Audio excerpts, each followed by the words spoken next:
हाँ जी दोस्तों, कैसे हैं आप सभी। आई होप आप लोग अच्छे होंगे और आप लोग की तैयारी अच्छे लेवल पर चल रही होगी। आज का हमारा टॉपिक है आरसीसी में बॉन्ड एनकरेज। उससे पहले हम लोगों ने शेयर डिजाइन, डब्ल्यूएसएम और एलएसएम और इंट्रोडक्शन डिस्कस कर लिया था, उसके सॉफ्टवेयर कैसे बनाने हैं। आज का हमारा टॉपिक है बॉन्ड एनकरेज, ठीक है। तो इससे पहले अगर आप चैनल पर नए हैं तो वीडियो को लाइक कर सकते हैं एंड चैनल को सब्सक्राइब कर सकते हैं। ये देखते हैं स्क्रीन पर बॉन्ड एनकरेज के सॉफ्टवेयर कैसे बनाए, ठीक है। सबसे पहले तो जो कंक्रीट में बॉन्ड होता है, पहला तो फ्लेक्चर बॉन्ड होता है, दूसरा होता है एंकरेज बॉन्ड होता है, ठीक है। बात करें फ्लेक्चर बॉन्ड की, उसका जो फार्मूला होता है टाउ का, वो मेंशन किया गया है, ठीक है। और जो सेफ कंडीशन में जो टाउ होना चाहिए वो टाउ बी डी मतलब डिजाइन बॉन्ड स्ट्रेंथ से लेस होगा तो सेफ कंडीशन होगा, ठीक है, जो सेड स्टेट डेवलप होगा। उसके बाद की जाए डिजाइन बॉन्ड स्ट्रेंथ की बात की जाए तो ये जो है, और ये जो है फॉर प्लेन बार मतलब कि माइल्ड स्टील के लिए यूज होगा, ठीक है। और इसमें जो कंडीशन होगी वो टेंशन की होगी, और जो डिपेंड करेगा टाउ बी डी की वैल्यू वो डिपेंड करेगा ग्रेड ऑफ कंक्रीट और टाइप और इन्वर्स रिस्पॉन्स पर डिपेंड करेगा, ठीक है। टाइप ऑफ स्टील पे उसके बाद बात की जाए टाउ बी डी के लिए हम लोगों ने टेबल बनाई है। M20, M25, M30 और M35 के लिए एक टेबल फॉर्मेट की क्या वैल्यू होगी टाउ बी डी की, वो मेंशन किया। उसके बाद जो अगर हम बात की जाए, अगर हम जो है प्लेन बार की जगह हम H Y H D use करेंगे, ठीक है, तो टाउ बी डी की वैल्यू जो है 60% इंक्रीज कर देंगे, ठीक है। अगर बात की जाए टेंशन कंडीशन की जगह हम लोग कंप्रेशन के में बार को अगर रखेंगे, ठीक है, तो उसके इसमें जो है 25% इंक्रीज कर देंगे टाउ बी डी की वैल्यू, ठीक है, जैसा कि आप इसमें दे सकते हैं। उसके बाद बात आती है अगर टाउ मतलब कि शेयर स्ट्रेस से जो है जो डिजाइन बाउंड स्ट्रेंथ ज़्यादा हो जाती है टाइबूटी से, ठीक है, तो इस केस में जो बाउंड फेलियर हो जाएगा, ठीक है। तो इस केस में जो बाउंड फेलियर को प्रिवेंट करने के लिए जो हम लोग जो है क्या करते हैं, जो है मोर नंबर स्मार्ट डाया बार यूज करते हैं, ठीक, मतलब कि कम डाया वाली बार को ज़्यादा नंबर में प्रोवाइड करते हैं, ठीक है। उसके बाद आता है एनकरेज बॉन्ड का जो केस में जो डेवलप लेंथ आता है, जो कि डब्ल्यूएसएम के केस में जो फार्मूला होता है एलडी का, और जो एलएसएम के केस में जो फार्मूला होता है एलडी का, वो मेंशन किया गया। उसके बाद आता है कि जो बार इन कंप्रेसर की बात की जाए, ठीक है, तो जो एल की जो वैल्यू होती है Fe250 के लिए वो कम होती है Fe415 के केस में, ठीक है। और जो LDC की जो कंप्रेशन की वैल्यू जो LDC जो होता है वो 0.8 टाइम्स होता है LDT का, मतलब कि टेंशन के में जो LD होता है वो जो, ठीक है, उसका रिलेशन होता है LDC इक्वल टू 0.8 LDT मतलब कि टेंशन में, ठीक है।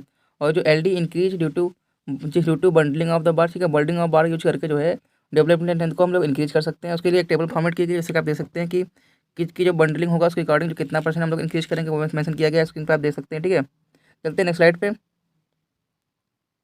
उसके बाद कुछ इंपॉर्टेंट पॉइंट आते हैं, जैसे कि बॉन्ड जो बिटवीन मतलब कि स्टील और कंक्रीट के बीच जो बॉन्ड होता है, ठीक है, वो तीन रीजन की वजह से होता है। पहला तो मैकेनिकल रेजिस्टेंस की वजह से, ठीक है। उसके बाद सेकंड आता है प्योर एडेशन की वजह से, उसके बाद फ्रिक्शनल रेजिस्टेंस की वजह से। फिर आता है जो बॉन्ड स्ट्रेंथ है, ठीक है, उसको हम लोग इन्हेंस कर सकते हैं कुछ तरीके से। पहला आता है कि higher grade of concrete use करके, ठीक है। उसके बाद प्लेन बार की जगह डिफॉर्म बार यूज करके, और फिर उसके बाद जो है स्मॉल डाई के बार को इंक्रीज करके, उसके बाद जो है नॉमिनल कवर यूज मोस्ट बढ़ा के, ठीक है। उसके बाद आता है जो जो स्टील की स्पेसिंग है उसको रिड्यूस करके जो है हम लोग जो है बॉन्ड स्ट्रेंथ को इनहेंस कर सकते हैं, ठीक है। उसके बाद आता है एंकरेज लेंथ की बात की जाए, ठीक है। स्टैंडर्ड बैंड के केस में जो जो 45, 90 और 135 और 180 के लिए होता है, ठीक है, वो मेंशन किया गया है, आप देख सकते हैं। उसके बाद स्टैंडर्ड हुक की बात की जाए तो वो जो 90 केस में और 135 और 180 के केस में जो होता है वो मेंशन किया गया है, सब स्क्रीन दे सकते हैं। उसके बाद आता है स्प्लाइसिंग।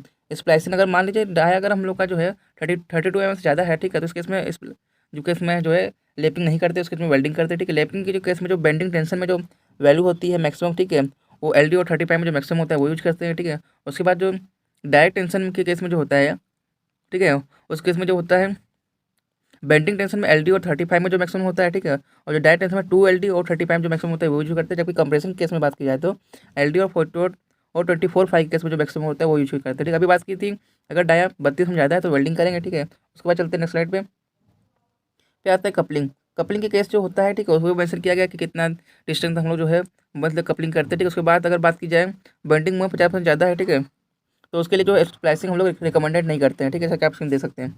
उसके बाद जैसे कि आप स्क्रीन उसके बाद आता है कोडल प्रोविजन, ठीक है। कोडल प्रोविजन क्या होता है वो मेंशन की मेन में की पॉइंट आप देख सकते हैं स्क्रीन पर, ठीक है। उसके बाद जो होता है उसके बाद बात की जाए तो जो पॉजिटिव मोमेंट रेजिस्टेंस होता है, ठीक है, वो मेंशन किया गया है कहाँ तक कि किसी कंडीशन क्या होती है वो मेंशन किया गया है, आप देख सकते हैं, ठीक है। इसे हम लोग जो होता वो है सेगिंग मूवमेंट भी कहते हैं। उसका जो मेन में जो कोडल प्रोविजन हो वो मेंशन किया गया, जैसे आप देख सकते हैं, ठीक है। चलते हैं नेक्स्ट स्लाइड पे। उसके बाद आता है नेगेटिव टेंशन इन्फोर्समेंट की कंडीशन जो होती है वो मेंशन की गई है। उसके बाद आता है moment and share coefficient for continuous and slab, ठीक है, बीम एंड स्लैब। तो इसकी जो कंडीशनें होती हैं वो तीन कंडीशन होती है। पहले तो इसमें जो है एटलीस्ट 3 स्पान होना चाहिए, ठीक है, और जो कोई भी इंडिविजुअल स्पान है वो कभी भी 15% से अधिक वेरी नहीं करना चाहिए, मतलब कि जो इंडिविजुअल स्पान है, ठीक है, वो 50% से अधिक वेरी नहीं करना करे, ठीक है। और जो इसमें जो लोड लगेगा वो यूडीएल लगेगा, ठीक है, जैसे कि आप देख सकते हो। उसके बाद जो हम लोग का जो इंड कंडीशनें होती है, फिगर बनाया उसमें दिखाया गया कि इंड स्पान कौन सा है, इंटरमीडिएट स्पान कौन सा है, उसके बाद जो इंड सपोर्ट कौन सा है, नेक्स्ट टू इंड सपोर्ट कौन सा है, इंटरमीडिएट सपोर्ट कौन सा है, वो सब सारी चीज़ मेंशन की गई है, ठीक है। उसके बाद हम लोग एक और डायग्राम बनाया कि इसमें जो पॉजिटिव नेगेटिव कहाँ पे होगा वो मेंशन किया गया है। उसके बाद जो बेंडिंग मोमेंट कोएफिशिएंट होता है, ठीक है, स्पान मोमेंट और सोर्स सपोर्ट मोमेंट के लिए जो, ठीक है, बात की जाए अगर डेड लोड और लाइव लोड की कंडीशन में जो वैल्यू होती है वो मेंशन की टेबल बना के, ठीक है, जैसा कि आप स्क्रीन पर देख सकते हैं। उसके बाद चलते हैं नेक्स्ट स्लाइड पे। उसके बाद अभी बात की बेंडिंग मोमेंट का ऑप्शन, उसके बाद है शेयर का ऑप्शन, ठीक है। उसके उसके जो डेड लोड और लाइव लोड के केस में जो वैल्यू होती है एक टेबल बना के मेंशन किया, आप दे सकते हैं। तो आप, तो ये था बॉन्ड एंकर के शॉर्ट नोट्स, ठीक है। इस तरीके से आप चलते हैं फर्स्ट स्लाइड पे। इस तरीके से आप जो है बॉन्ड एंकरेज और के जो है शॉर्ट नोट बना सकते हैं, ठीक है, मेन की पॉइंट लिख के।